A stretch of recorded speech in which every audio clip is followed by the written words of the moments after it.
Hello and welcome to another episode of Canvas World. Thank you for being here. I'm always excited to do this. This is just one of my things. I just love being in front of the camera. Lord help me. Anyways, apart from loving being in front of the camera, guess something else that I love. I love sharing information and knowledge.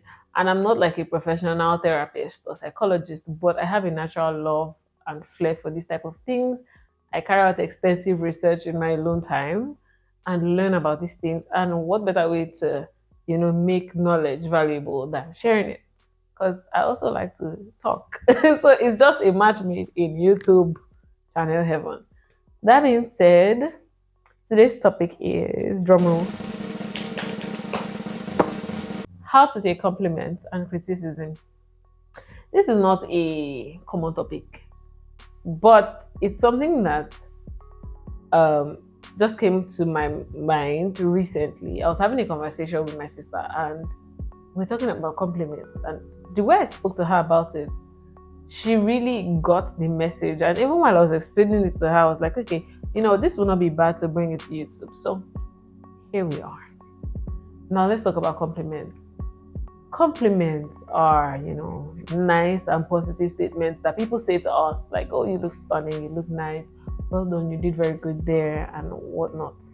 And what are criticism? So there's constructive criticism, and then there's, of course, the destructive one. The negative are just trying to bring you down. There's no positivity there, there's no end goal, nothing. Now, some people find it really hard to take criticism. Take criticism differently depending on who is criticizing me, depending on the tone of the conversation, and depending on the delivery and the message. Basically, up till now, I still feel a way if people are not being constructive. But if you're being constructive and you're like, oh, like some really nice friends of mine in some of my past videos were like, oh, the volume wasn't loud enough. I'm always very grateful because it means that you care. I love those kind of constructive ones where you're saying, you didn't do this well. I know you're coming from a good place. I will take note. I don't have a problem with that. Destructive ones, on the other hand, it's destructive. So you have to create a proper boundary because you can't stop people from being who they are. And people see the world the way they are, not the way they are, not actually the way it is. So some people who criticize you doesn't necessarily mean it's true. The job is that is how they are seeing it from their own point of view. So you need to be intelligent enough to not just take anything, to not just take any and everything that people put on you, but to be able to say, you know what, this is not true. And stand. I didn't say no, that's not true. It's not every criticism you're like, okay, and then you go and start thinking about it. It's not every criticism you should waste your time thinking about. Now let's move to compliments because I think this one is a bit tricky. Because it's compliments, of course, everybody wants to take compliments and enjoy it. Oh, I look stunning. Thank you. And all that good stuff. It's nice to take compliments. But the premise of this whole conversation about how to take compliments and criticism stemmed from a conversation I had with my sister, like I said at the beginning. So she said she went to the market and one young lady approached her and was like, oh, you look nice. I love your skin. And she came back and she was telling me, and she was really excited. She was like, oh my God, somebody complimented my skin. So therefore, I would just keep using my cream because I wanted to change my cream before. I wanted to do this before. And now I'm going to just stick where I am. I was like, okay. This reminds me of something I saw online where T.I., the singer, said, if you live by the applause, you will die by the boo. So what does that mean? Thank you for asking. I will tell you, even if you not ask. If you live for the applause, like if the applause means so much to you, if the applause elevates you, what that means is that the criticism will deflate you.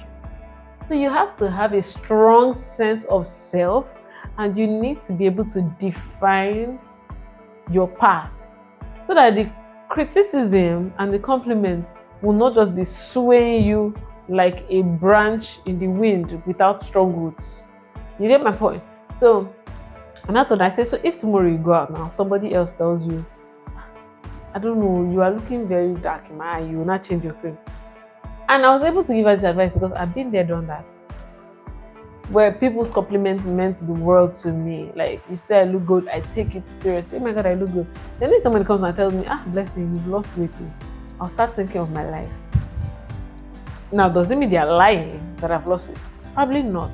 But I should be introspective enough to examine myself before someone else examines me. For instance, if I already know that I have lost weight and you now come and you mention it to me, it should not be able to depress me. I should be able to come up with my own standards. Like, I've lost weight. Yes, I know I've lost weight. Like, it was a choice. I remember one time I was adding weight. I was getting thick and I was adding curves. And whenever I add weight, I add in the right places, if I do say so myself. So, like, I was adding weight though. And then a few people, I can't remember who, can you imagine, told me, ah, yes, you know, they add weight too. And then I was like, oh my god. Then I stopped eating. I started working out every morning, and then I became slim. Then people are now like, ah, bless, what happened to you? You have lost weight. And there was one video I actually did on TikTok.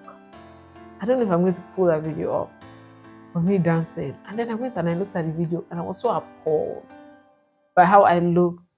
And I just got angry because I've always done that. I will add weight because I feel like, oh, if I add weight, I'll have the right curves. Then when I add weight, which people tell me I'm adding so much weight, I'll lose weight. Like, and it just had to bring me to a place where I'm like, you know what? I can't keep leaving this thing to people. People's compliments and people's criticism cannot have that much effect in my life. I should be able to look at myself in the mirror and decide, okay, this is what I'm trying to achieve. I'm trying to be at least about this size, this fit, this level of fitness, and eat this much, and stick to it. And if it's time for me to actually evaluate my progress over time, I should be able to do that. If I have a few people I can ask, fine, but I should still have enough sense of self to be able to make the ultimate decision and not be blowing with the wind. So that's what I'm just trying to send this message across to anybody that might listen to this. Hopefully it inspires somebody. Do not leave your life decisions or your sense of self for other people to determine it. Everybody wishes you well, but people see things from different point of view. Somebody will see me now, me bless him now, and say, oh, you're fat. Another person will see me and say, oh, I like this your stature. Another person will say, ah, you need to add more weight. So at the end of the day, I have to be able to look at myself in the mirror and make decisions and say, okay, you know what, I'm going to work out. I'm going to do this, or I'm not. Right now, I'm not in the mood to work out. Right now, I'm just pleasuring and enjoying myself and eating what I like. And that's the phase I'm on. You should be able to remove yourself from all of the noise and make your decisions. That being said, continue to be yourself, continue to love yourself, and be the best version of yourself. I hope this message helps somebody. So, thank you for sticking it out with me today, and I'll see you on the next video of the One Life to Canva. Take care.